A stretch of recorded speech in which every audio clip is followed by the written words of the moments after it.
வாங்க கதை கேட்கலாம். முல்லாவோட கதைகள். அந்த காலத்தில் மிகவும் புகழ்பெற்றிருந்த ஒரு தத்துவ ஞானி முல்லாவை சந்திக்க விரும்பி அவரை எப்போது சந்திக்க முடியும்னு கேட்டு அனுப்பியிருந்தார் ஒருத்தரை. ஒரு குறிப்பிட்ட நேரத்தில் வந்தால் தம்மை சந்திக்கலாம், வசதியாக இருக்கும்னு முல்லா மறுமொழி சொல்லி அனுப்பிச்சிருந்தார். அந்த குறிப்பிட்ட நேரத்தில் தத்துவ ஞானி முல்லாவை வீட்டுக்கு பார்க்க வந்தார். ஆனால் தவிர்க்க முடியாத ஒரு சூழ்நிலைனால முல்லா வீட்டில் இல்லாமல் போயிட்டாரு.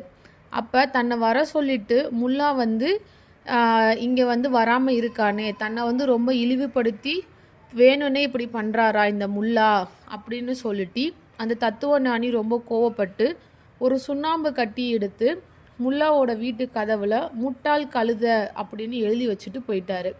கொஞ்ச நேரம் கழித்து வீடு திரும்பின முல்லா தன்னோட வீட்டு கதவுல எழுதியிருக்கதை பார்த்து தன்னோட மனைவி கிட்ட விசாரிச்சாரு.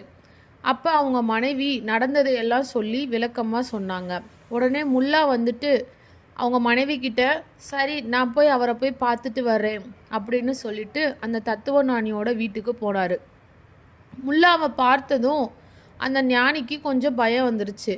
நம்ம வேற அவரோட வீட்டில் முட்டாள் கழுதன்னு எழுதி வச்சுட்டு வந்துட்டோமே, அதனால அவர் கோவப்பட்டு நம்ம கூட சண்டை போட வந்திருக்காரோ அப்படின்னு நினச்சாரு.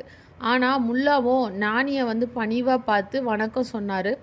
அறிஞர் பெருமானே, என் வீட்டு கதவுல உங்களோட பேரை எழுதி வச்சுட்டு போயிருக்கீங்க, அதை நான் பார்த்தேன், என்னை மன்னிக்கணும்.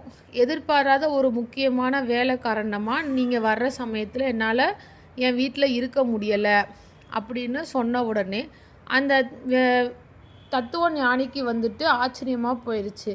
என்னடா இது, நான் இவரை திட்டிட்டு முட்டாள் கழுதன்னு அவரோட வீட்டில் எழுதி வச்சுட்டு வந்தா அது என்னோட பேருன்னு சொல்லி கடைசியில் என்னையவே ஒரு முட்டாள் கழுதையாக மாற்றிட்டாரே அப்படின்னு அந்த தத்துவ ஞானி யோசிச்சுட்டு வாயடைச்சு போய் அந்த முல்லாவை பார்த்தாராம்.